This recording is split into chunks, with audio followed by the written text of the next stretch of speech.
Land 3 the legend of dragon king के इस episode की शुरुआत में हम देखते हैं कि टांग विलन और के साइड यहाँ पे एक ग्रुप आने लगा होता है और ये जो ग्रुप होता है इसे देख के ये लोग भी हैरान होते हैं और सोचते हैं कि अरे ये तो 7 लोगों का ग्रुप है। और जैसे यांग इस बंदे को अच्छे से देखता है और पहचानता है तो परेशान होते हुए सोचता है कि आखिर ये यहाँ पे क्यों आया है। ये तो सच में परेशानी खड़ी हो गई और ये कहता है कि हमें अभी के लिए इनको अवॉइड करना चाहिए और चलो सबसे पहले बाकी की टीमों को उन्हें कमजोर करने देते हैं। और यांग नियांसिया को ऐसे परेशान देख के टांग विलन भी सोचता है कि यांग के जिस हिसाब के एक्सप्रेशन है तो ये चीज तो समझ में आ रही है कि अपोनेंट से निपटना कोई आसान बात नहीं होगी। और तभी गोई जोते कहते हैं कि टांग विलन एक बार उस तरफ तो देखो। और तभी हम इस बंदे के साथ में जियाओ यान को देखते हैं जिसे देख के टांग विलन खुश होता है और कहते हैं कि ये तो अच्छी बात है कि वो जियाओ यान है। और इसी समय के दौरान हम ज़ई को भी देखते हैं जो कि कुछ ही दूरी से टांग विलन की टीम को फॉलो कर रहा होता है और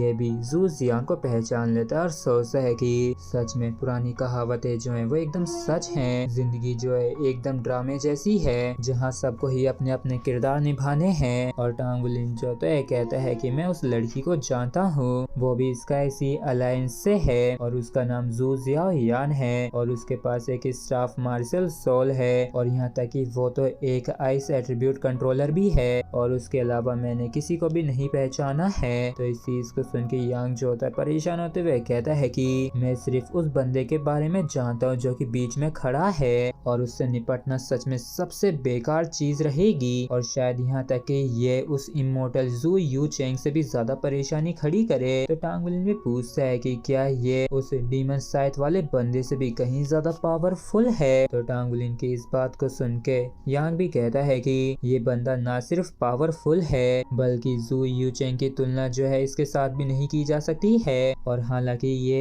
एक कंट्रोल टाइप सोल मास्टर है तो इसी वजह से हरदम इसके पास टीममेट का एक ग्रुप हमेशा आसपास ही रहता है। और ये जो बंदा ये हेवन डुओ सिटी से है, इसका नाम लुओ गुइजिंग है और इसके पास 3 सोल रिंग्स हैं और इसकी जो सबसे ज्यादा नोटवर्दी क्वालिटी है वो इसकी स्पिरिचुअल पावर है। और मैंने ये सुना है कि ये पहले ही स्पिरिट सीरियल में पहुंच चुका है और इसके अलावा ये एक space element type soul master है और इसकी एबिलिटी के अनुसार इसको तो कोई प्रॉब्लम नहीं होनी चाहिए इनर कोर्ट में एंटर करने के लिए। और जैसे टांग विलन स्पेस एलिमेंट टाइप का सुनता है तो इसको याद आता है कि गुई के जैसा ही है। और यांग जो होता है कहता है कि ये जो लुओ गुइजिंग है इसका भी एक अपना ही निकनेम है जो कि शेकलर है और ये जो दोनों शेकलर लुओ गुइजिंग और इमोर्टल जू यू चेंग है ये हमारी जनरेशन के टॉप जीनियसेस हैं। और कुछ समय पहले जिस लड़की को हराने में गुई ने मेरी मदद की थी वो भी अच्छी खासी फेमस थी और उसका नाम ज़ेंग यीरान था और वो एक पॉइजन टाइप सोल मास्टर थी। उसकी जो मार्शल सोल है वो जेड फॉरेस्ट स्नेक एम्परर की थी और उस लड़की को जेड स्नेक ज़ेंग यीरान के नाम से भी जाना जाता है। अरे हाँ, याद आया कि क्या तुम लोगों ने कॉन्टिनेंटल रैंकिंग के बारे में सुना है। और जैसे टांग विलन कॉन्टिनेंटल रैंकिंग का सुनता है तो चौंकते हुए कहता है कि आखिर अब ये किस बला का नाम है। तो इस चीज को सुन के यांग जो होता है ये भी कहता है कि ओह, तो तुम्हें सच में इस बारे में कुछ भी मालूम नहीं है। ये जो कॉन्टिनेंटल रैंकिंग्स है ये रैंकिंग की एक सीरीज है जिसे स्पेशली स्पिरिट पगोडा ने हम सोल मास्टर्स के लिए तैयार किया है। और ये जो कॉन्टिनेंटल रैंकिंग्स हैं ये कई सारी छोटी छोटी लिस्टों में बटी हुई है और इनमें से जो मेन वन है वो डुओलो कॉन्टिनेंट रैंकिंग है जो कि टॉप 100 बैटल आर्मर मास्टर्स की ऑर्डर के हिसाब से लिस्ट है। और इसके अलावा और भी कई तरह की रैंकिंग्स भी हैं और यहाँ पे कई सारी अलग अलग तरह की भी रैंकिंग्स है जैसे कि ब्लैक स्मिथ की हो गई, मेका डिजाइनर्स की हो गई, मेकर्स की हो गई, मैकेनिक्स की हो गई और एक तरीके से मान लो कि